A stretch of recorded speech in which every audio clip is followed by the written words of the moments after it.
Your dog just dropped a toy in your lap, or put it against your leg, or stood right in front of you with something held carefully in their mouth, tail moving, eyes locked on yours waiting. Have you ever wondered why? Most people smile, give a quick pat, and go back to what they were doing. And honestly, that makes sense. It looks like play. It feels like play. But behind that small, familiar moment is something most owners never stop to examine.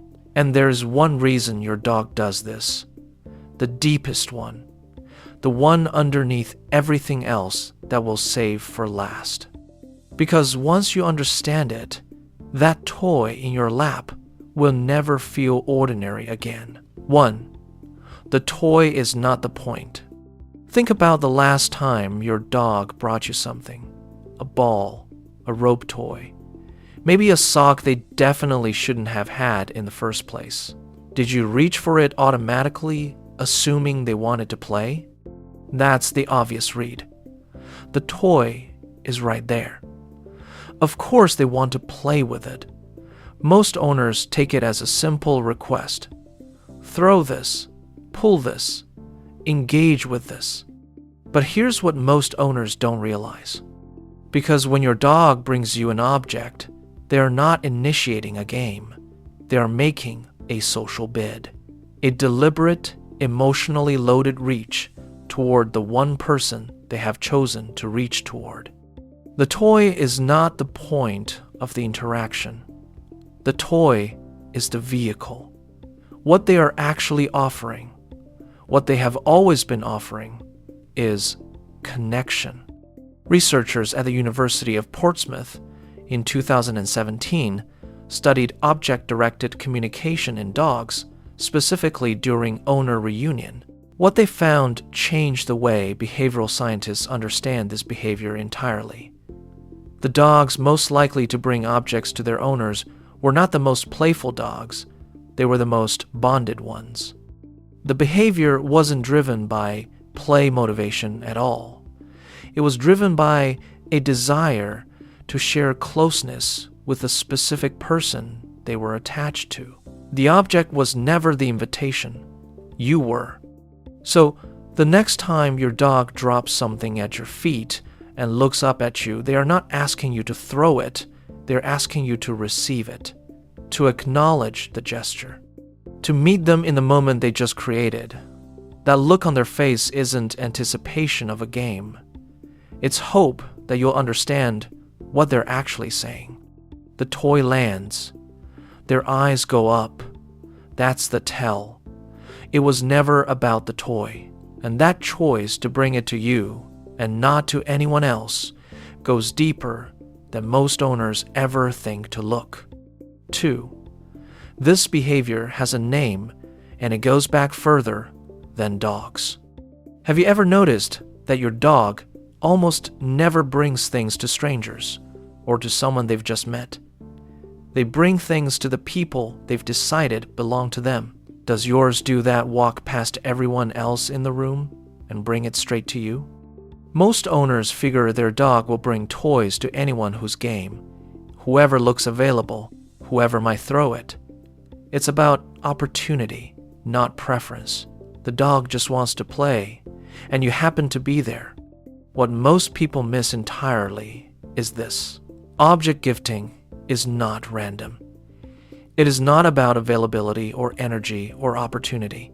It is a bonding behavior documented across social mammals that is almost exclusively directed toward trusted companions. Your dog is not offering a toy to whoever will engage. They are selecting a recipient, and that selection is not casual.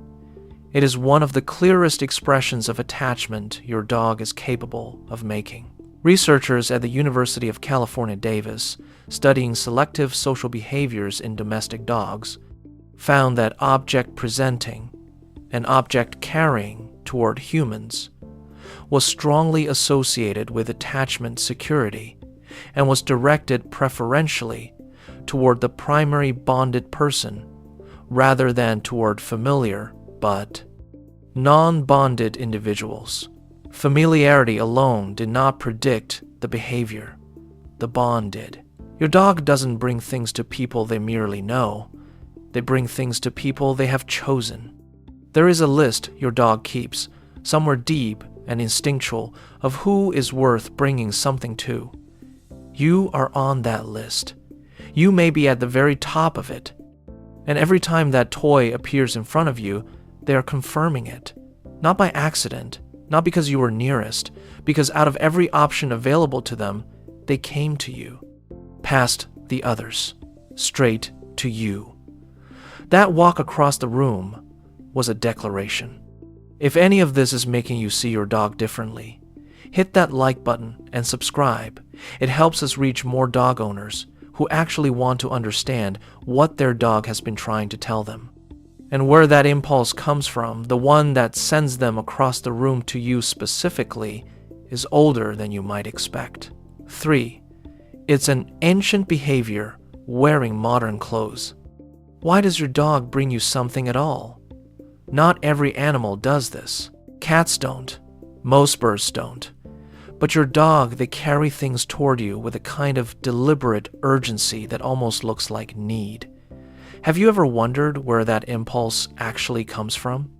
Most people figure it's just something dogs do, a domesticated habit, maybe something that got accidentally reinforced early on. They brought a toy, you reacted, the behavior stuck. A learned pattern with a simple explanation. Here's what most owners never consider. This behavior is not a product of training. It reaches back further than any trick your dog has ever learned, back into something ancient and instinctual, something that existed long before dogs and humans ever shared a home.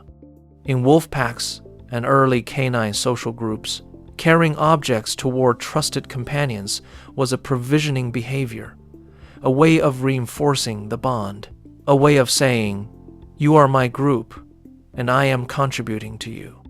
Research from the Canine Cognition Center at Yale University has documented that dogs retain cooperative social behaviors, including object sharing directed toward trusted humans, that parallel bonding behaviors observed in wolf social structures. These behaviors are not triggered by play drive. They are triggered by attachment. They move toward the ones who matter most. When your dog brings you something, they're doing what their ancestors did to say, "You are my people, and I am taking care of you." Your dog does not know the word love. They do not have a way to say it, but they have this free, this ancient, inherited, bone-deep impulse to carry something toward the ones they have claimed. And they are using it on you every single time they cross the room with something in their mouth. They kept bringing it back, not because you threw it, because you are worth bringing it back to. But this ancient impulse shows up differently depending on the moment, and one particular moment reveals more than any other. 4. When they bring it to you in the morning, that's different. Has your dog ever brought you something the moment you walked through the door? Or the second you came downstairs in the morning, toy already in their mouth before you've said a single word? Have you ever noticed how they seem to have retrieved it in anticipation, like they knew you were coming before you arrived? Most owners read this as excitement overflow. The dog has energy building, and the toy gives them somewhere to put it, a physical outlet for the intensity of the greeting. Sweet, a little chaotic, nothing deeper than that. Here's what most people don't realize about this specific moment. This is not energy management. What your dog is doing at the door or at the bottom of the stairs is emotional regulation. The toy gives them a way to hold and express the full intensity of how much they missed you without overwhelming you with it. Jumping, mouthing, spinning, those are the alternatives. The toy is your dog choosing a gentler form for something they feel enormously. Researchers at Eötvös Loránd University in Budapest in 2014 studying reunion behaviors in bonded dogs, found that highly attached dogs demonstrated more controlled, object-directed greeting behaviors than dogs with weaker attachment scores. The dogs who felt the most were not the ones who fell apart at the door. They were the ones who went and got something to bring you. That toy in their mouth at the door is not about the toy. It is your dog showing you how much they held your absence and how much your return undoes it. All day, without you, they carry that space where you should have been. And the moment you came back, they went and got the only thing they had, and they met you at the door with it. They had it ready. They went and got it before you even closed the door. That's how long they'd been waiting to give it to you. And what happens when you're not gone, when you're right there, but something is wrong is something else entirely? 5. When they bring it to you when you're sad. Have you ever been crying or just quiet in a way that wasn't normal and had your dog appear beside you with a toy? Not bouncing, not demanding, just there, offering it gently, eyes soft, like they understood something had shifted. Has that ever happened to you? Most owners figure the dog is trying to cheer them up. A little canine logic. Toy equals happy. If I bring the thing that usually makes you smile, maybe it'll work now.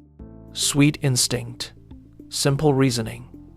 The dog sensed something was off and tried to fix it with the only tool they had. Here's what most owners never fully consider. Your dog was not trying to distract you.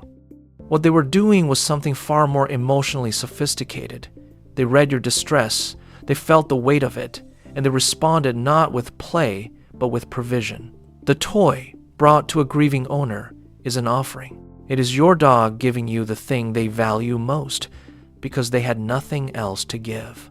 Researchers at Goldsmiths, University of London, in 2012, found that dogs oriented toward and approached their owners displaying distress significantly more often than owners who were calm, and that this response was triggered by genuine emotional perception, not learned behavior or reward history. Your dog wasn't guessing. They weren't responding to a cue they'd been trained to notice. They felt what you were feeling, and they responded to it with the only thing they had. Think about what it means to bring someone something when you have nothing else to offer. No words, no gesture that quite fits. Just this, the most valued object you own, placed carefully in the hands of the person you love. Your dog did that. They saw you hurting, and they went and got it, and they brought it to you. Quiet eyes, soft nudge. The toy pressed gently into your hand. That was not a game. That was love with no language left to use. And underneath all of it, the reunion toy, the comfort offering, the walk across the room, there is one reason, the deepest one, the one we promised you at the very beginning. 6. The real reason they bring it to you at all. Here's what all of it comes back to. Every toy, every nudge, every offering placed in your lap at the end of a long day, or held out at the door when you came home, or pressed quietly into your hand on a hard afternoon. Have you ever really stopped, to ask yourself what your dog is actually saying when they do this? Most owners never quite get past the surface of it. It's sweet, it's endearing, it makes them smile, and then life moves on, and the toy gets tossed aside, and the moment passes. It's just what dogs do. But here's the thing most owners never realize, and this is the one we mentioned at the very beginning. Bringing you something is how your dog says, "You are my safe place." Not their bed, not their food bowl, not the warmest corner of the house or the softest patch of sunlight. You are the thing they carry their most valued possession toward. Every time they make that choice to pick it up, to cross the room, To bring it specifically to you, they are declaring something. The toy is the physical form of trust. And trust, for a dog, is not given lightly. It is the highest thing they have.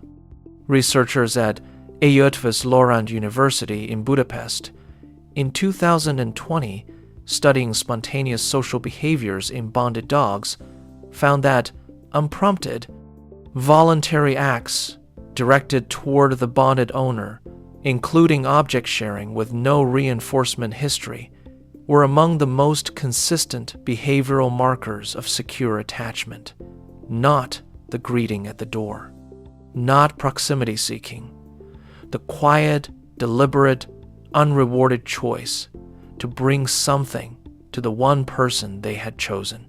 Your dog lives in a world without words. They cannot tell you what you mean to them. They cannot write it, say it, find the phrase that fits. All they have is this: what they carry toward you and who they carry it to. And they chose you every time, without hesitation, without asking for a single thing back. That toy at your feet is not a request. It is a statement. It is the only love letter your dog knows how to write. And they've been writing it to you every single time.